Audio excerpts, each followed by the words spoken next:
नमस्कार, मैं Sushant S Sharma, the conscious mistake. और आज हम हैं योग नगरी ऋषिकेश में। और मैं आपको सच बताऊं, आज हमारा सौभाग्य ही है कि हम एक ऐसे संत के साथ हैं जो अध्यात्म ना सिर्फ उन्होंने जाना है, बल्कि काफी दूर तक, जो हमारे लिए तो एक सपना होता है, लेकिन उनकी जर्नी बहुत ही महत्वपूर्ण रही है। तो चलिए थोड़ा जानते हैं कि कैसा रहा उनका सफर और क्या है अध्यात्म। महाराज जी, थोड़ा बताएं आप अपने बारे में। मेरा नाम नारायणगिरी बाबा है, नागा बाबा। और भगवान की भक्ति करो, भगवान की साधना करो, भगवान का भजन करो, सबसे बड़ी शक्ति यही है। और जीवन में सब दुख सुख आते हैं, दुख सुखों को छोड़कर अपना परमात्मा में जितना उनके भजन के उसमें लीन रहोगे, उतना ही तुम्हारा दुख कटता जाएगा। भजन ही एक ऐसा है जो हमको मोक्ष के मार्ग पे ले जाता है। और भजन हर कोई नहीं कर सकता, क्योंकि इसके लिए बहुत ऊंचा बलिदान देना पड़ता है। और जो मनुष्य चाहे संसार में भी रह के वो भजन करके अपने मोक्ष के द्वार पे जा सकता है।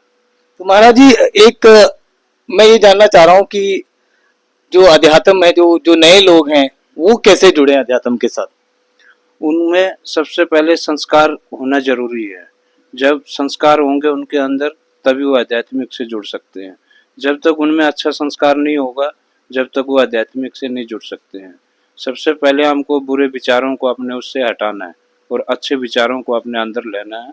जब अच्छे विचार हमारे अंदर आएंगे, अच्छे संस्कार आएंगे, तभी हम एक आध्यात्मिक से जुड़ सकेंगे। जी जी। ऋषिकेश एक योग नगरी है, अध्यात्म की नगरी है।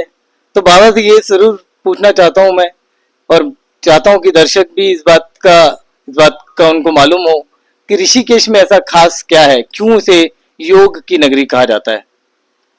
ऋषिकेश एक ऋषि मुनियों की भूमि है, ये तपोभूमि है। पहले से यहाँ पर ऋषि मुनियों ने योग और भजन किया।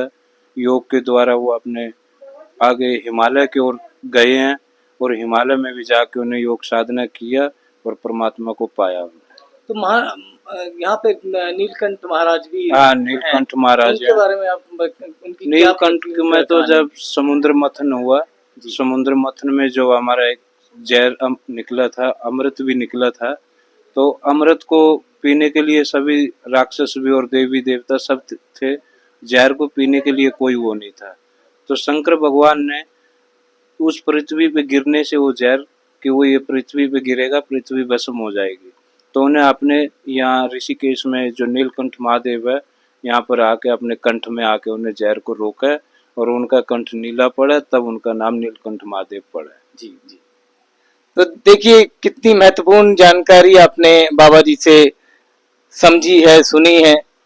तो मेरा भी आपसे यही अनुरोध है कि अध्यात्म को अगर आपको जानना है या उसकी शुरुआत करनी है, तो कहीं ना कहीं अपनी आत्मा को, कहीं ना कहीं अपने मन को शुद्ध करना बहुत जरूरी है। उसके बिना आप अध्यात्म के मार्ग पर नहीं चल सकते। तो ऐसे ही बहुत सारे हम जर्नी में चल पड़े हैं, जहां हम संत समागम करेंगे, संतों के साथ वार्तालाप करेंगे। तब तक के लिए आप लाइक, शेयर और सब्सक्राइब करिए हमारे चैनल को द कॉन्शियस मिस्टिक, और कमेंट करिएगा कि आपको ये चैनल कैसा लगा। धन्यवाद।